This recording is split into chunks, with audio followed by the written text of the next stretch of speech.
everybody. It is always so nice to be with the group, and I'm glad I was able to join, and all of you as well. Um, this is CETAR USA, a part of a network of CETAR chapters. I won't go into the history, it's on the website, but always focused on the development. This is what the webinar series is for, is dedicated to the development of our members and the wider intercultural communication DEI group of professionals. So we have a really special program today, and I will just turn it right over to Julia to introduce our speaker. Great. Thank you so much, Carolyn, and welcome everyone. And maybe if you can write in the chat box, I see that we have one person from San Francisco, but just write in where you're dialing in from today. Really happy to have Deetra Mills with us today. I had the opportunity to attend her poster board presentation at the recent World Council Global Forum a couple of months ago, and just found it so fascinating, her research. But Deetra's really a jack of all trades, if we can say. She has worked as, first of all, in the health and hospital industry. She was a litigator and a mediator in private practice. Then she shifted over to corporate leadership in law, governance, risk, compliance, and operations. And she is now currently pursuing yet another field, going into the intercultural field, where she's completing a doctorate in global leadership and anticipates, I think, finishing this year, if I'm not mistaken, Deetra, is that correct? So she is looking at really an interdisciplinary approach in behavioral science, including psychological safety and social justice studies with gender equity. She is also a Fulbright specialist guarantee. She's also a harp enthusiast, a mother, grandmother, and a dedicated snack dealer to a pup and to 2 house panthers. So she is quite, has quite an interesting background. So Deetra, I'll let you talk a little bit more about your topic, but thank you so much for joining us today, and over to you. Thank you so much. We'll see if I can make the share happen appropriately. Oh, and I forgot to mention one thing too. Deetra's going to be talking, but please do write any questions as they come up into the chat box. We'll be kind of fielding them throughout, but also we'll have some Q&A at the end. So feel free to write anything that comes in the meantime. Okay. Are we good on my slide there? Nope, we don't see anything yet. You do not see my slide. All right, well, let me try this again. You'd think that this is the first time I've done something. And it worked 5 minutes ago. And of course it did. Of course it did. Yeah. There we go. Try that again. Perfect. All right, very good. Hello, hello. Good morning to all of you. I don't know why the timing is happening like that, but I'm so happy to be with you, and I'm thankful to Julia for the invitation. These are our webinar objectives. Our purpose is to examine implicit bias, to explore the practice of wrapping, understand more about self-determination, foster inclusivity, support psychological safety, and equip you with some additional cultural knowledge for your toolbox of interculturalism. My goal is that together we develop a better understanding of head and hair wrapping generally, particularly in the United States, but the aim is really not to build an academic understanding of the symbolism of wrapping, but rather to bridge to a cultural recognition of the practice as a means of self-ownership, dignity, and pride. Trainers and educators know that it is essential to honor those expressions of the lived experiences of youth and adult learners. And I applaud your interest in knowing more about ways to be supportive. So I will grant that 6 is an ambitious number of goals to achieve. If there are only 3 things that we can unpack well during this talk, then Of those listed, I hope that it will be these that I've highlighted. If we focus on examining the roles of implicit bias related to rapping, understand the practice as an act of self-determination, and curate ways to support psychological safety for youth and adult learners who rap, then we'll have actually achieved all 6 of our goals. And if there's anyone on the call who thought we were going to be talking about poetry and Pinot Noir, now's your time to sneak out the back door of this webinar. Otherwise, you're probably wondering more about who I am and what I'm doing here. So let's cover off on that. My name is Deetra. I come to this work from the intersection of law, leadership, and lived experience. Over the decades of my legal career, I specialized in ethics, compliance, and employment law, often working at the front lines of organizational accountability. Today, as a doctoral researcher in global leadership, completing my PhD later this year, my focus is on psychological safety and gender equity. And I'm specifically interested in how we build and support spaces where people, especially women, can speak up, feel a sense of belonging, and thrive. And I also happen to be a member of the global community of women who voluntarily rap. And I am over 50, a woman who has seen the cost of silence and exclusion up close in boardrooms, classrooms, and communities. That lived experience drives both my scholarship and my commitment to reshaping the environments in which we live, learn, and lead. Thank you for having me today. It's an honor to join you from St. Augustine, Florida, the first American settlement and the longest continuously populated city in the United States. I pay homage to the first people of North and Northeast Florida on whose tribal lands I now live. The Timucua were likely the very first Native American peoples encountered by the Spanish explorers in the 1500s. Historians say that they populated this earth for 14,000 years, and that fascinates me. I'm interested to learn where others are joining from too. So I invite you to say hello to each other in the chat. I know that you know each other well, most of you. So if you also happen to connect with land acknowledgements and you know whose ancestral lands you reside on, please share that information as well. I'm interested to read that later. The chat function will remain open during this talk. Please feel free to reach out with comments or questions. We'll attempt to keep that space monitored for further discussion as we go along. And where are we going exactly? So let's see. This is our agenda or our roadmap for the discussion today. And we'll begin with some ground rules and some baseline definitions. We'll discuss the what, where, and why of rapping. We'll talk about youth and adults in the learning environment who rap. And we'll end with a discussion of actions that you can take to support and honor an often misunderstood tradition. But first, I do want to discuss some ground rules for engagement. Because we'll be discussing topics that can be deeply personal and sometimes uncomfortable, I'd like to make a few suggestions to help create a space where we can all participate respectfully and meaningfully, even across and through screens. This is not a political presentation, and the information is not presented with any religious affiliation. As we strive toward increased intercultural competence, I am reminded of the body of work and the guidance of Dr. Darla Deerdorf in this area. Dr. Deerdorf's process orientation model suggests that an attitude of respect, openness, curiosity, and discovery supports knowledge, comprehension, and skill building. This leads to outcomes that we desire, including an informed frame of reference, effective and appropriate communication, and positive behavior shifts. Change begins with respect. So we'll work together to respectfully hold space for difference. So can we see some thumbs up or claps if we're all aligned there? Yeah, okay, good, thank you, thank you.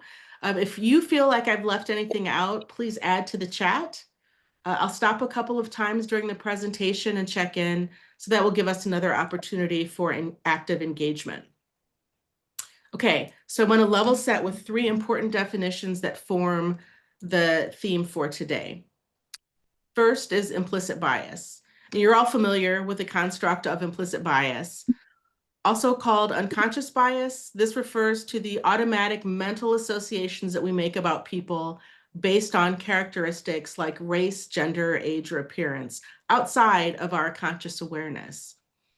These biases are also shaped by cultural messaging, media portrayals, social conditioning.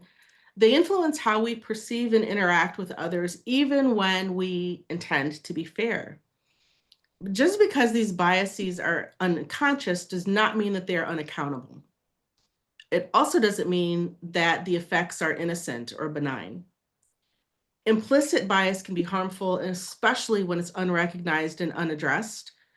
In educational settings, a facilitator's implicit bias can influence grading, disciplinary actions and expectations, affect learners' academic self-esteem and long-term success. In group settings, unchecked bias undermines trust, inclusion, open communication, particularly for those who already feel marginalized. And this directly correlates to a reduction in a person's perception of their psychological safety. And so, what is psychological safety?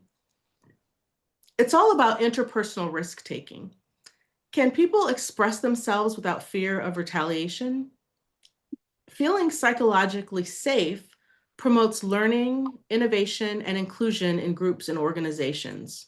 But psychological safety is also tremendously important in the home and other spaces, although for purposes of today's talk, we're focused on learning environments generally.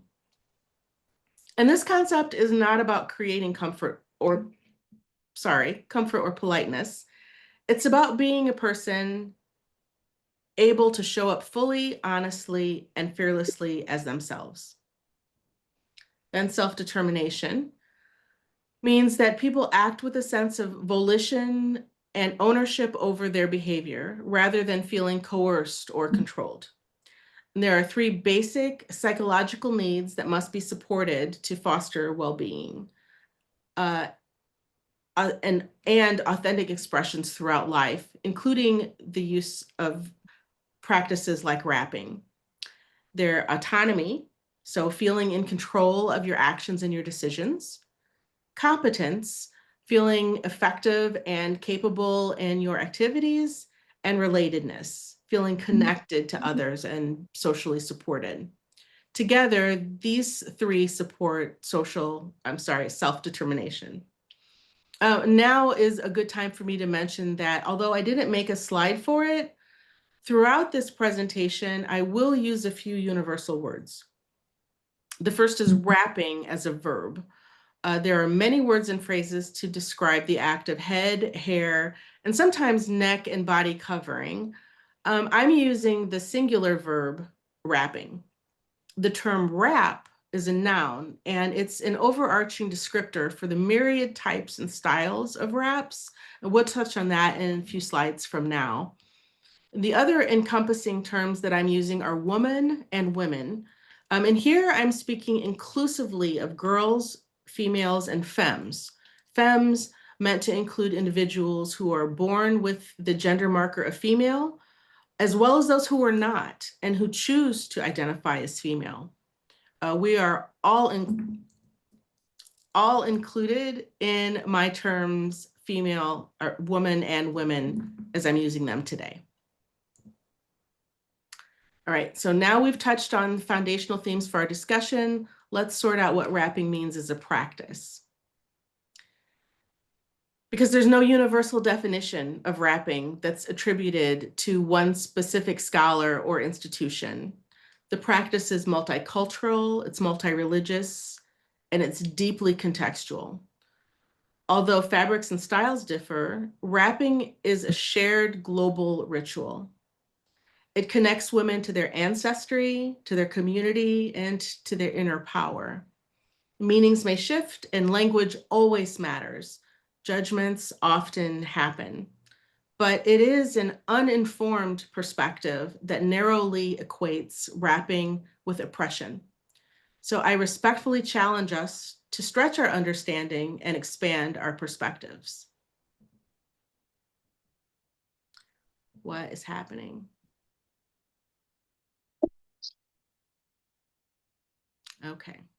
There are various schools of thought that weigh in on what rapping is, and the anthropological lens sees rapping as a cultural signifier, a visual language that can communicate status, identity, or group belonging.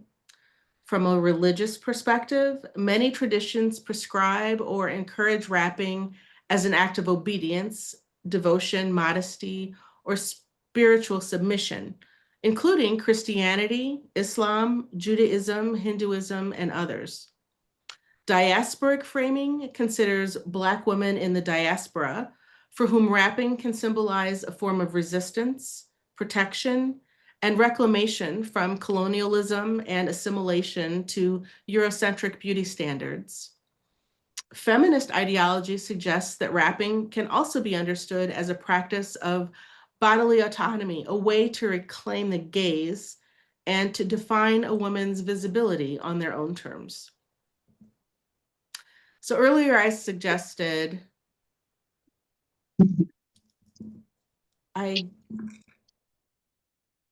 I'm sorry.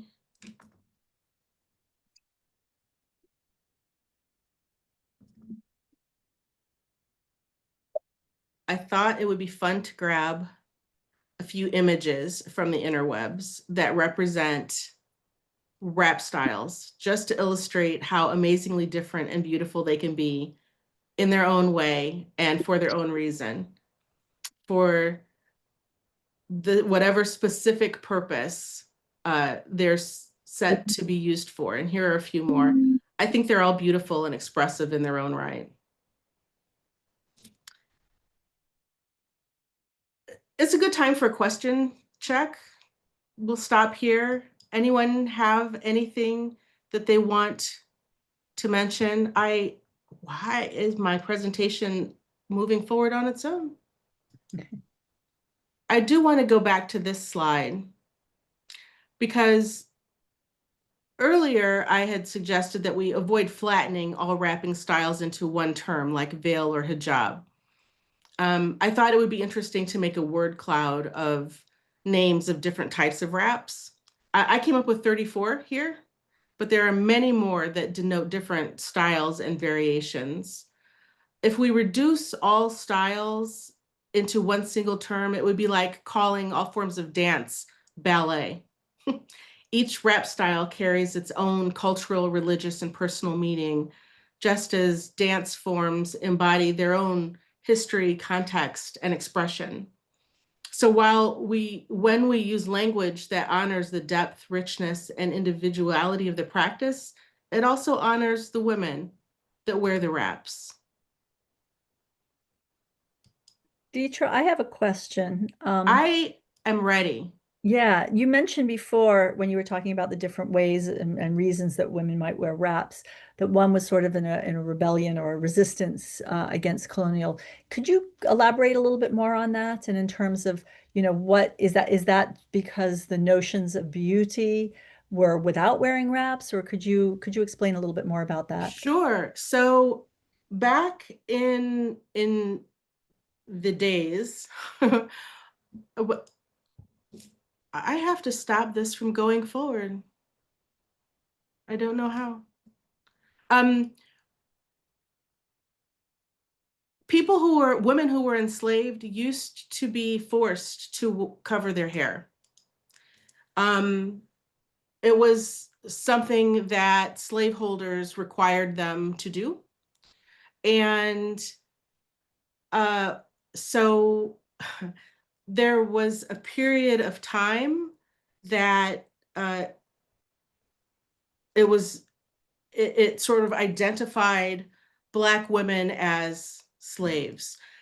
And ultimately, it's something that women who were enslaved reclaimed as identity for themselves. Like, this is something that that we can do. We can choose fabric that is beautiful, that signifies our culture from where we were taken, and creates, then you can tell who we are sort of tribally by the fabrics that we use. And so it was thereby an act of reclamation that there was a requirement, and then they chose it for themselves. Does that make sense? Yeah, thank you. And is that just in the United States, or is that also in some of the countries that were, African countries or other countries where there were colonial powers as well? I thought maybe I missed. Colonialism happened across the world. And so women who rap, it is also a very global practice. And I can't speak from an educated perspective on the whys of slavery and colonialism for other countries, Julia, but I would imagine that it's similar. Great, thank you.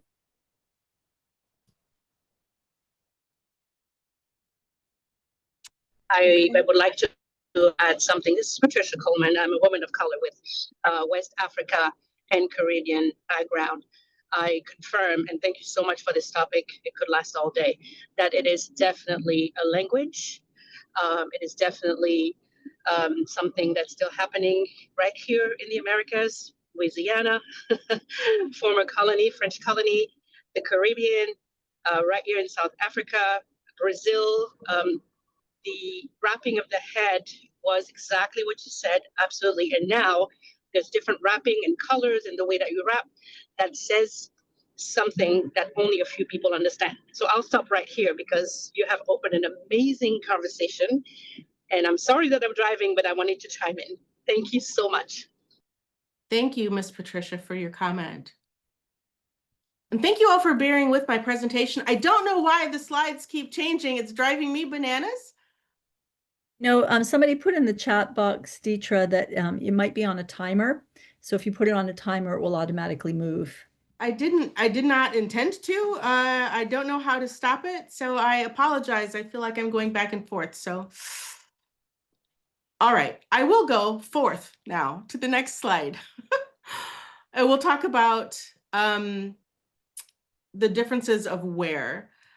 So a few slides ago, I used the word oppression in that sometimes people will see a woman in a particular style of wrap and they'll assume that she's oppressed or that she experiences a lack of personal agency. The location from where the cultural style of wrapping originates tends to draw the most bias and stereotypical ideology. In the US and the Western world, we tend to privilege individualism over all else. Culturally, politically, and religiously. Many other areas of the world have a very different view of living and governing, right? So we can agree or disagree from a philosophical perspective about the differences or the similarities between regions of the world, but yet in the end, through the lens of interculturalism, we affirm that respect is the only way through. And the way in which women rap is certainly a visible symbol of some cultural differences between the West and Asia Pacific and Arab countries. In several of those countries, rapping is sometimes a government-regulated command. For example, since 2021, Afghanistan has mandated that all women wear niqab or burqa in public. And since 1979, it has been national law in Iran that women wear hijab in public.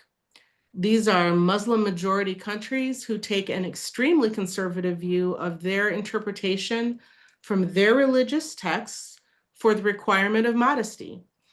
And there are many communities of people living in the US from countries with conservative or ultra-conservative wrapping practices.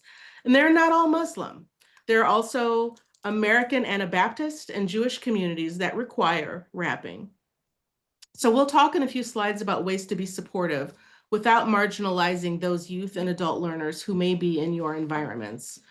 As an aside, it's also noteworthy that some countries have varying levels of bans on wraps that include face coverings, countries like Belgium, Denmark, Switzerland, and others. India has diverse practices with regard to wrapping requirements. There's no national ban, but court cases have been debated regarding wearing hijab in school uniforms. And France has enacted secular neutrality with a ban on all conspicuous religious symbols. So the US does not have a federal law universally that protects wrapping across all settings. The First Amendment only applies to government action, which means public schools, police, courts must comply. But private employers and private schools and businesses are not bound by the First Amendment. They are subject to Title VII of the Civil Rights Act. RFRA protects people's expression of faith and their right to wear headscarves, hijabs, turbans, and other religious dress in school, prisons, and public institutions. But like the First Amendment, RFRA only applies to the federal government. It does not apply to state or local government unless the state has its own state level RFRA, and so far, half the states in America do. RFRA also does not apply to private employers. Again, for that, Title VII provides protection.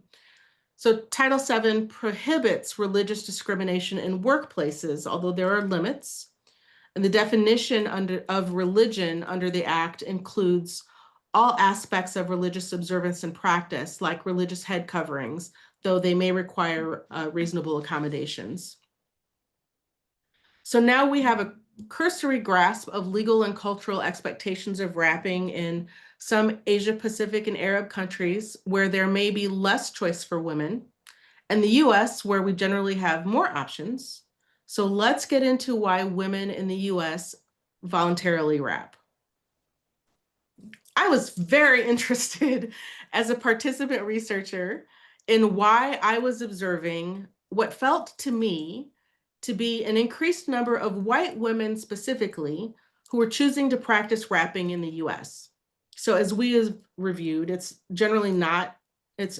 a generally protected choice in the hyper-individualistic US. And wrapping is clearly not required by our government, though there are many communities in the US where wrapping is culturally encouraged. But an argument can be made that wearing a wrap in the US puts the woman in an unenviable position of outsider. So why do women choose to wrap voluntarily? That was my initial research interest. And here's what I found. I won't bore you with a lecture on methodology. So I'll just say that in a grounded theory study of social media comments made by 90 women, there were 287 quotations that led to thematic groups. And ultimately, I found that the voluntary practice of wrapping exemplifies the theory of self-determination in action. This chart represents the top 5 themes in the initial phase of my study that emerged from the quotes from the reasons women chose to wrap. And my study continues, and additional themes have emerged, which is very exciting for me as a researcher, but it's premature for me to talk about the data much until my work is further along, although I will say that a large part of it is about a trauma response. For now, we know that whether chosen for reasons within each theme, including spiritual, beauty, or safety reasons, wrapping often serves as a deeply personal reclaiming of space and identity. It's symbolic self-expression, pride in and respect for cultural heritage and community, continuity and connection with diasporic identity, comfort, healing, and energy protection. A woman's decision to wear a wrap is an expression of her agency, autonomy, and assured feminine existence. My study findings translated to 3 key areas that I've been focused on today: psychological safety and self-determination as a response to implicit bias. So I want to highlight the last bullet on this slide about microaggressions. I believe that trainers and educators instinctively know how important it is to curate safety for participants in inclusive learning environments. When a learner wears a wrap and feels that they're respected and not questioned or belittled, it opens a door to their fuller participation. Rapping creates safety within for them. And the learning environments that we manage must not strip it away with explicit or implicit bias. When professionalism or exotic is code for assimilation, we silence voices and erase traditions. So let's move on to a discussion of youth and adult learners who rap and what it might mean for them in learning environments. The practice of rapping can have powerful impact on young learners, especially when viewed through the lens of identity development and bias. Depending on whether their surrounding learning environment is affirmative or hostile, it can shape how kids see themselves, how they engage in learning, and whether or not they feel safe, physically, emotionally, or psychologically. It can be insidious, this implicit bias in learning spaces. A teacher may unconsciously expect academic performance from a Black or brown girl wearing a wrap, assuming that she's not serious or that she's distracted by fashion, and think that she'll do less. An administrator might inconsistently enforce a neat appearance policy, critiquing natural kinky hairstyles wrapped in scarves as messy or disheveled, while ignoring unconventional styles worn by white students. So I ask you to reflect. Have you ever experienced these missteps during your time as a facilitator or an educator? Or have you heard stories of this happening? And maybe drop a note in the comments so we can discuss at the end of the presentation if there's time. I do think it's also important to think of these situations outside of the school or training context and consider the larger communities where you work and live. Because cross-culturalism happens anywhere and everywhere, right? So let's talk about a couple of reasons that you would want to support youth who rap. Developmental psychologist Beverly Tatum emphasizes the importance of racial and cultural identity in early learning environments. Another example, a young girl wearing a turban or a scarf like her mother may feel a sense of belonging, pride, tradition, and self-worth. These are protective factors for her mental health and her resilience. Again, I ask you to consider, what does it look like when a learning environment fails to be supportive of these positive aspects of choice? The risk of stigma or bullying is real. Bullying plays a significant and harmful role in youth suicide, contributing to mental health distress and feelings of isolation. According to the CDC, suicide was the third leading cause of death among youth aged 10 to 18 in the US in 2021. And deaths due to suicide among 10 to 24-year-olds increased 62% between 2007 and 2021, according to research out of Yale. Self-harm and absenteeism are also negative outcomes for kids who are marginalized and stigmatized. And if you're an educator or facilitator, you know much more about the struggle with these perils than most. And I salute the sacred work that you do in an attempt to keep kids safe. Unconscious bias about rapping can significantly impact adult learners, particularly in intercultural or inclusive education settings. These impacts often go unnoticed, but can deeply influence learners' participation, confidence, and outcomes. So let's talk about how. These are examples of how implicit bias manifests in relation to appearance for adult learners. Appearance-based bias is one of the most common forms of unconscious bias, particularly in racialized, gendered, or religious contexts. These biases strip individuals of agency. They reinforce cultural exclusion, and they disrupt psychological safety, especially, again, for students and educators from marginalized communities. I note that the Crown Act, which has been enacted in many states in the United States, tangentially, it does not address religious or cultural wraps like scarves, hijabs, tichels, or turbans. Its primary focus is on hairstyle-based discrimination, primarily targeting discrimination against natural hair textures and protective hairstyles, predominantly worn by Black individuals. And it's also a gentle reminder to those who may be curious that it is not federal law. It was reintroduced to both chambers of Congress again this February for the third time. An example of an adult learner whose psychological safety is undermined might be a woman wearing a head wrap may sense that her appearance is read as too religious or too ethnic or culturally appropriating. And this can lead to withdrawal or self-censorship. Amy Edmondson's research on psychological safety shows that when people don't feel safe to be authentic, they take fewer learning risks and they share less. So when the learning environment feels unequal, learning potential is suppressed. Educators may call on some learners more than others, over-explain to some, under-challenge others, or make assumptions on language or ability levels based on appearance. This disparity in engagement leads to missed opportunities for growth, dialogue, and contribution. I'll stop here again for a question check. And after this, we'll get into a summary and some action steps.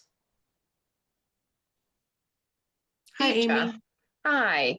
I have a question about the age.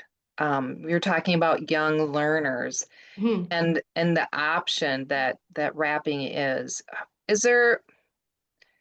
Does it become a choice, and at what age? Can you speak to that a little bit? I mean, I'm sure there's differences, but I'm just curious. There are certainly differences. And it depends on, oh, you guys, these slides, it depends on the culture, right? So if you are from some particular cultures, you start wrapping at the preteen age. It's a modesty. It's part of the modesty requirements. Okay. For some kids, and also like keep in mind that wrapping is not always a full head covering as I'm wearing today. Wrapping, as I use that word generally, it can also be a partial a headband where you still have hair out, right? That can be something that kids do when they're younger as a cultural connection that they choose to do at whatever age, right? There is more of a requirement for children when they become women or when they are married or when they hit certain thresholds of adulthood, but there is a modesty requirement for many young girls at younger ages. Okay. And then that was my other question. So I was just at the pool with my granddaughter yesterday, and there were two, I would say they're probably preteen girls, and they were not only had their wrapping, but they were in long sleeved, long pants, swimsuits of some sort, right, in the pool. And there were two of them, but they were talking to a young boy, and he seemed to be in a swimming trunk and a t-shirt. So is this all just modesty for girls? That's a very culturally sensitive identity situation. Girls Okay. and women who are very sensitive about modesty, and they could be Muslim, they could be Jewish, in Orthodox communities will always, not always, but generally cover collarbones, elbows, and knees, right? And so swimsuits, even, which is probably what you saw, will be full coverings. Yeah. For boys, they have modesty requirements, but it's different. Okay. It's different. Girls, there's a lot of rules about their gaze, where they, sort of not looking directly at boys, but this is an age-related thing as well. So that goes beyond wrapping. That's a really different, a deeper conversation. But yes, certainly more Orthodox communities will, even at the beach or at pools, will cover fully. So then this other question, since you're so knowledgeable, if my granddaughter, she's 5, who had asked me, I was kind of waiting, I was anticipating her noticing and asking me questions. How would you respond, or what would your recommendation be for me to explain to a 5-year-old? Right. So if my granddaughter said to me, Gigi, why does she have on such a bathing suit that covers so much? I would say, because she's honoring her family's culture and their beliefs in covering up more and not having so much skin showing at the beach or in front of other people. Great. Okay. Thank you. That's helpful. Absolutely. Thanks. Thanks for your question, Amy. Miss Anita. Hi, I have to just shut the door real quick. This is just so, as the mother of a 19-year-old, and having just gone to the beach with her and seeing the, I mean, it's different when you go to like a beach somewhere and the women and girls are dressed as they are. When it's your own child and they are making the choice to so significantly underdress, and one tries to have this conversation with them, I just find this your answer to Miss Roush over there. Anyway, I think this whole issue of women exposing their bodies and feeding into or guarding themselves from slash, expressing their autonomy. I just think it's so highly, incredibly complex and fascinating. And, it just goes both ways. I think It really does. I look around and I think, why the hell are you dressed like that? In perhaps, I don't know, a similar or different way than someone who is covered head to toe. So thank you.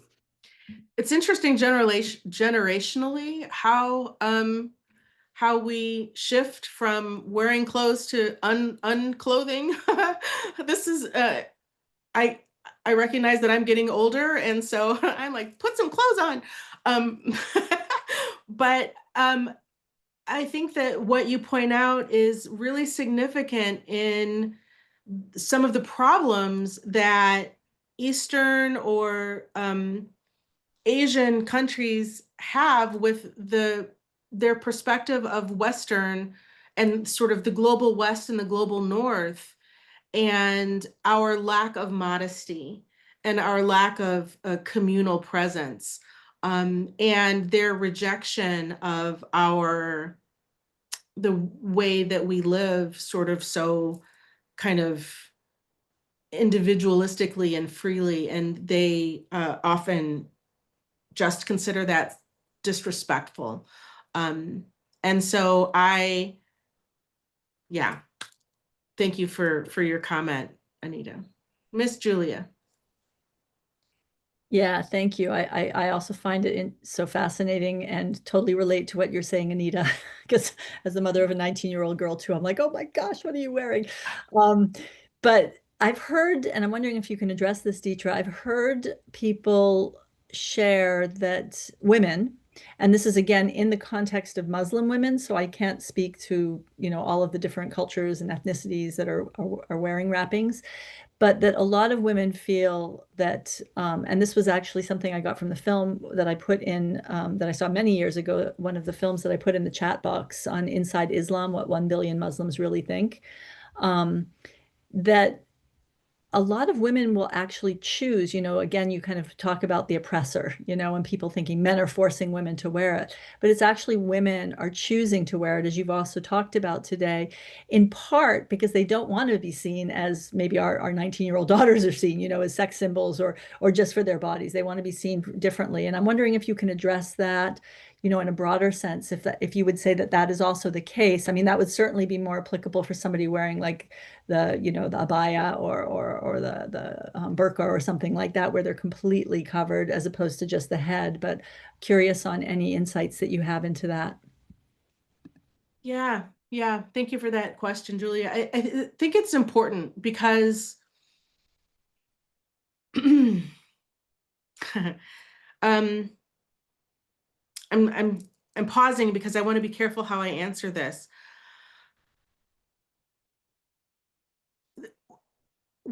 I think at different times in our lives, for different reasons as women, feel differently about our bodies. And our hair is an extension of our body. And if you take religion out of it, because religion has certain constructs, right? You do things because, if you're Christian, you are a follower of First Corinthians 11 that says that you cover. And so that's, a more orthodox way, or you're Anabaptist and you're going to wear a bonnet or a cap, and that's just sort of how it goes. If you sort of take that out, let me just reduce this to my personal perspective. I happen to be Jewish. I do not rap because I'm Orthodox, because I'm not Orthodox. I've always rapped sometimes. When my husband died, I started rapping frequently. Now, a few years later, I almost always rap when I'm in public. I feel like I've had this growing awareness of the need to protect my own energy, and to have more ownership over over myself and how much of me the public has access to. It's my body. It's my choice to control with whom I share myself, right? So wearing a wrap for me is a constant reminder of my dignity, my personal power, my faith, and it also provides a connection to my Jewish tradition and to my Nigerian heritage as well. That's why I rap. It's complex. There are many layers for women, and really, it's all about self-determination. I don't know if that answered your question. It's deep. Yeah, no, thank you. I mean, and thank you for the personal explanation, as I wrote in the chat box. I think that, yeah, I mean, I'm sure that it's very different for different people too. And that's where, when you're talking about biases and implicit biases and, the importance, especially for us as interculturalists and DEIB practitioners, which many of us on this call are, to be really mindful of that, that there's not always a one size fits all approach to anything, right? And certainly appearances, are the first thing that we see, when we're engaging with somebody, and what those biases are. And I have a very close friend who's an Egyptian American Muslim, and she oftentimes will, in training, she'll put on a hijab, and she'll say, now, what are your perceptions of me? How have they shifted? And, and she'll see, many different comments on that. So I think that there still are held, and just what you're talking about, the self-determination and agency, I think is really important, that that message comes out more and more, that so many women are choosing, for whatever reason, the wrapping for personal reasons and not because they're being forced to. I'll tell you, some of the quotes that came through in the study that I did were like, I wrap for comfort. I wrap because I pull my hair. I have a trichomania. I wrap because I think it's beautiful. I wrap because I have hair loss or hair thinning. I wrap because I don't want men to look at me. I wrap because um, I have extra sensory issues with wind in my hair. I wrap as a response to having my hair pulled in domestic abuse situations. Um, there are, I wrap because I made a commitment to my pagan God.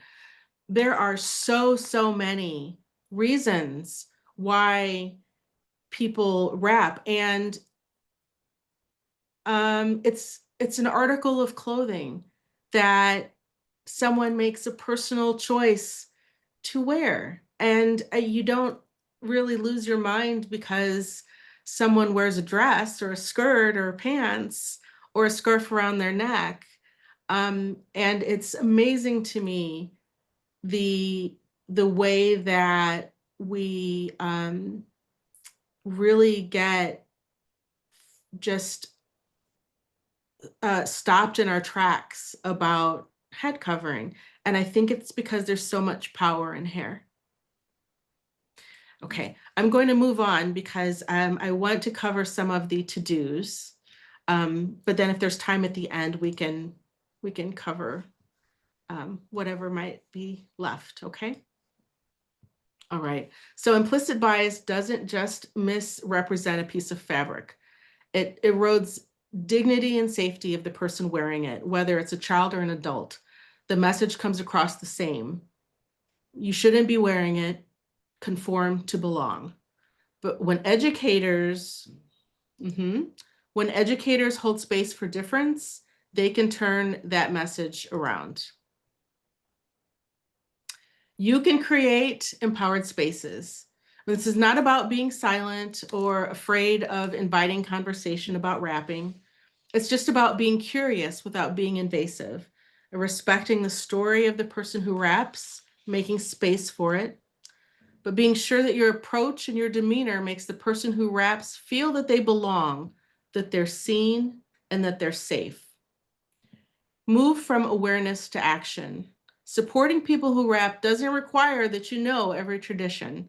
It starts with affirming that people have the right to choose to explain or to withhold their wrapping story.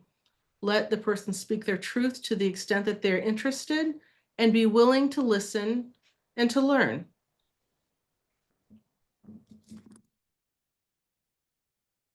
And remember, it's not just a wrap. It is part of their identity. A wrap is a fabric that makes up part of their life's story. It's a shield, it's a celebration, it's a choice, one choice made for many reasons. Let's normalize the way people look different sometimes and that they wear different articles of clothing. Learn more about different wrap styles in the areas where you live and work and the cultures that wear them. Intervene and stand up when you recognize bias or when you notice that someone is in distress. Invite engagement. Create opportunities for people around you to share their wrapping stories or to inform you about their culture, fashion practices, or their religion or spiritual beliefs, and collaborate with them. We don't need to go across the world to experience cultural differences from our own. And we only need to go across the street or across town and approach each other with respectful curiosity. You might be surprised about what you learn and who you befriend by holding space for someone else's difference.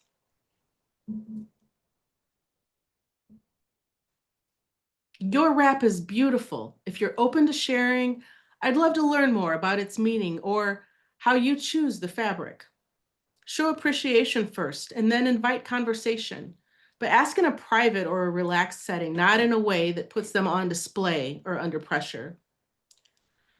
I'd love to know more about the significance of your rap. Is that something that you would share with me? That lets them define the narrative that they want to share, if they feel comfortable. What if they say it's personal, then respect them without pushing further. And always avoid touching.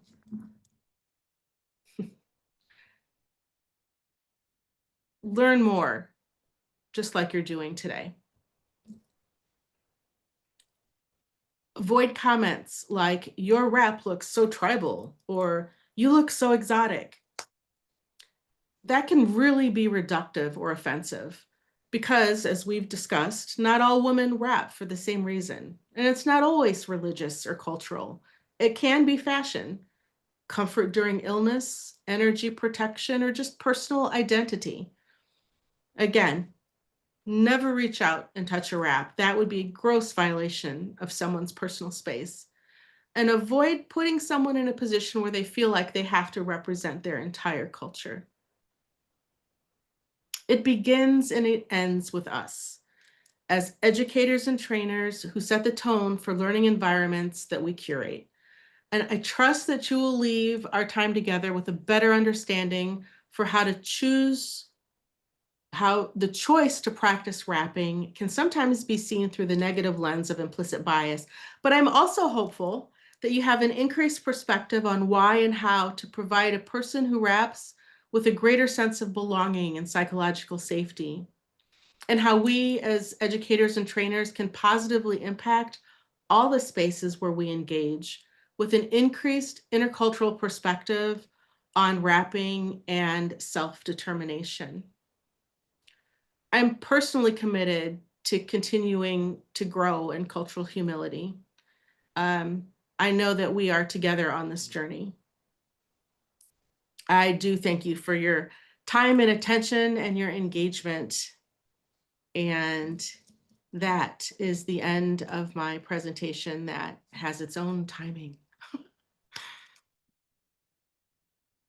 Thank you so much, Thank you. Mitra. That was so interesting. And we have some time for questions. I know this has got my mind going and going and going on so many different ways as well. Thank But you. let's open the space for others who would like to ask or share any comments. And please put on your cameras if you're able to. I just have a quick question, and maybe it can't be answered today, but maybe a later resource. But I years ago read the book The Girl in the Tangerine Scarf. And it was really eye-opening for me because, I was one of the ones who misunderstood and thought it was oppression. And I was just wondering if there's any other books or recommendations that you have. I know Julia put a couple in the chat, but just asking if there were any others. I'm sure that there are many, Amy. I will admit to you that I am really, really deep in academic reading right now that you would not be interested in, probably. I'm reading a lot about of Islamic texts and articles, a lot of journal articles right now. So I don't know of any sort of timely general Books. I wanted to say access. Anybody can access academic articles, but all I read is academic stuff right now. So Okay. I really understand. look forward Thanks. to the time when I can read something for enjoyment. Really, I do.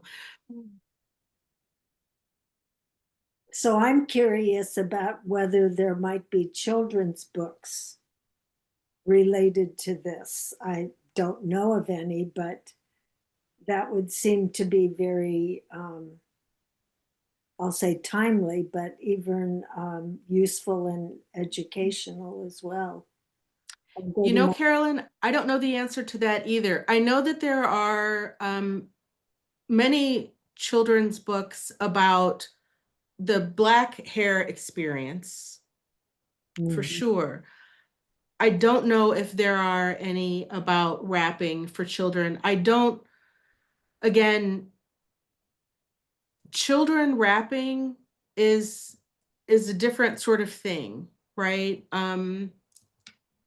I, you know, I'm not sure about that. I think it, as a teenager, then that would be different, but like youth, younger than teenagers. I was thinking more of a children's book that would be how to view Explain. general, not necessarily for that age group, but just as something with difference. I think I have a chore to do for my library. Yeah, well, I'm taking a note for myself that that's something that I should look into as well.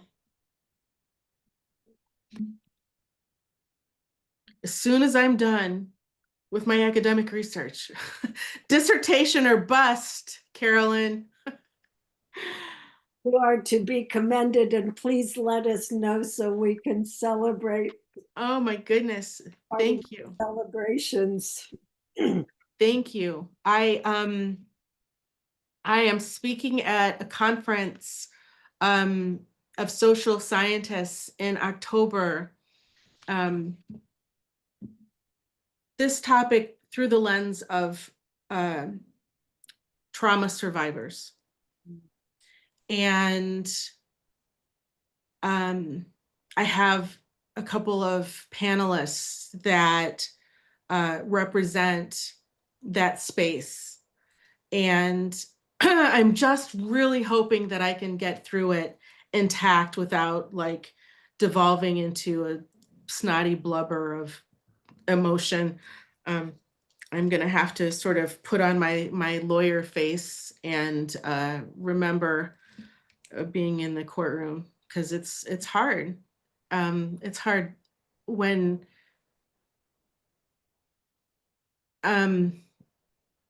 it's such a blessing to, and you all know this, when you're doing work in a space that really matters to you, about topics that touch you deeply, it's very difficult to not see yourself and your children and your parents, you know, and your family in all of the people that you interact with. So, yeah. What else? Well, it's been an honor to be with you all today. I really appreciate the opportunity. I apologize again for the craze of my PowerPoint presentation. I did not realize I had that on some random timer, but technology. Pushes us around all the time. All the time. Yeah. At least like my internet stayed on, so that's good. Teacher, Sandy? before we go, Yeah. would you tell us a little bit about your head wrapping today? I'm sorry, say that again, please. Before we leave, I'd like to know a little bit more about your head wrap that you have on today. My head wrap? Yeah, the fabric, why you chose it for today. And is it the kind of wrap that you use most of the time, or do you have a different one that you like as well? Just tell us a little bit more about your choices today. Aw, that's a thoughtful question, Miss Sandra. Thank you. There's really nothing special about my wrap. I wrap generally to color coordinate because I small vanity. I am also a very lazy wrapper. I'm very lazy natural. I have, you know, curly, coily hair because I'm too lazy to straighten it or do anything else with it. And so I generally just wear a low bun. And so I just have it pulled back. And there's no specific name to it. This is just two headscarves actually. I I wish I had something very fancy to tell you. I don't. I just have two different headscarves that are wrapped up. There are,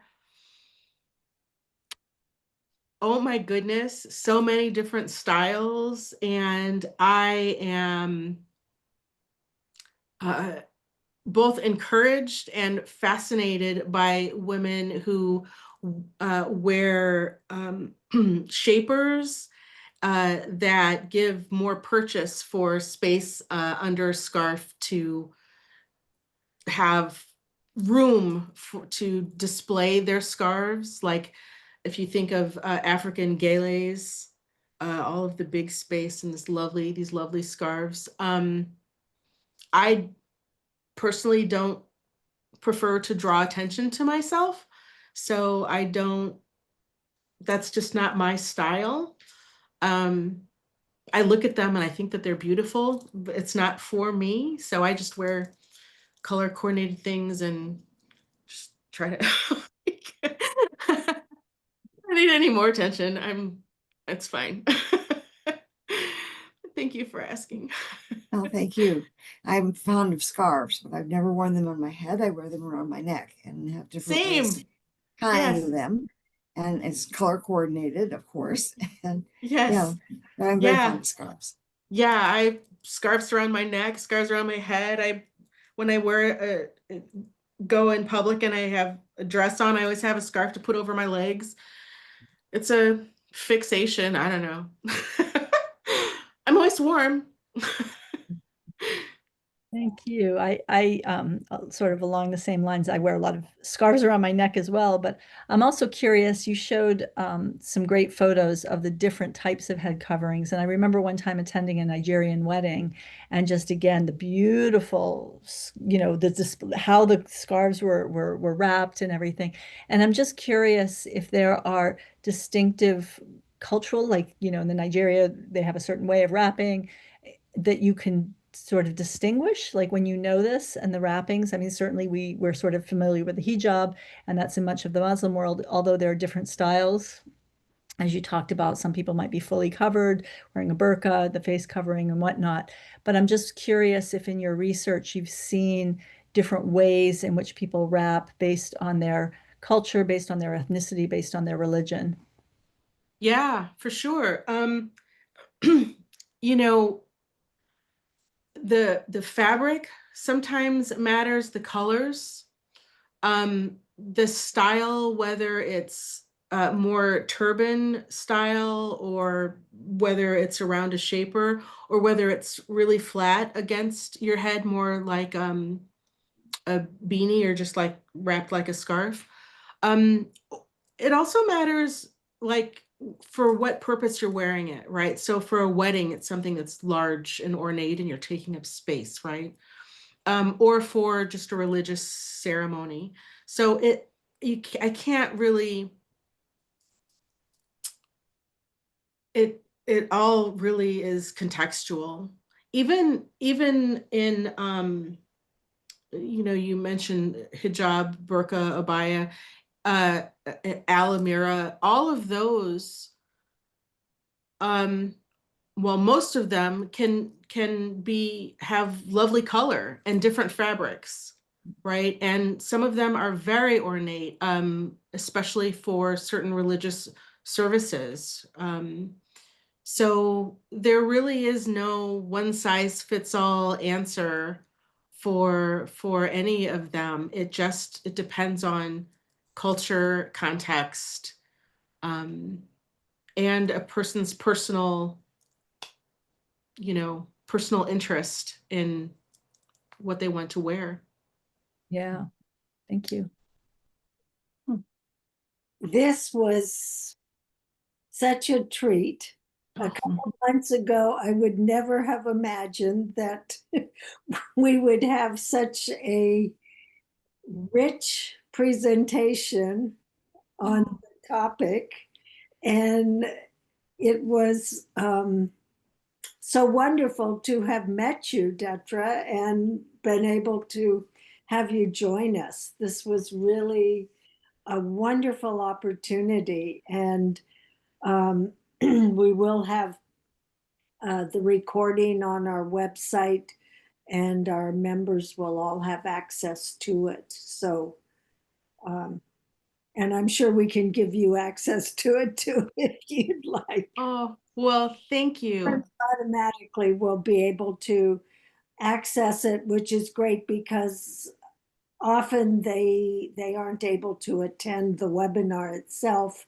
And so this is a great developmental opportunity for our membership. So thank you very, very much for your time and sharing with us today.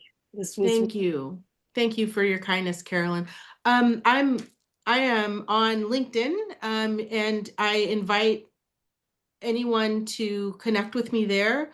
You can message me, and if you have additional questions or suggestions or comments, I welcome them all. And again, I'm honored to be with you. I thank you for your time and your engagement, and your curiosity about the topic. So thank you to Siatar and to Julia specifically for inviting me. I appreciate your time. Thank you so much, Deetra, and best of luck as you finish up your dissertation. Thank you. I No hope you'll more. post it somewhere. I hope you'll post it somewhere because I know that there's probably a lot. We just got the tip of the iceberg here, but really just such an interesting topic. So thank you so much for joining us. Thank you. You'll have a lovely day. Okay, you too. Bye. Bye. Bye. Bye.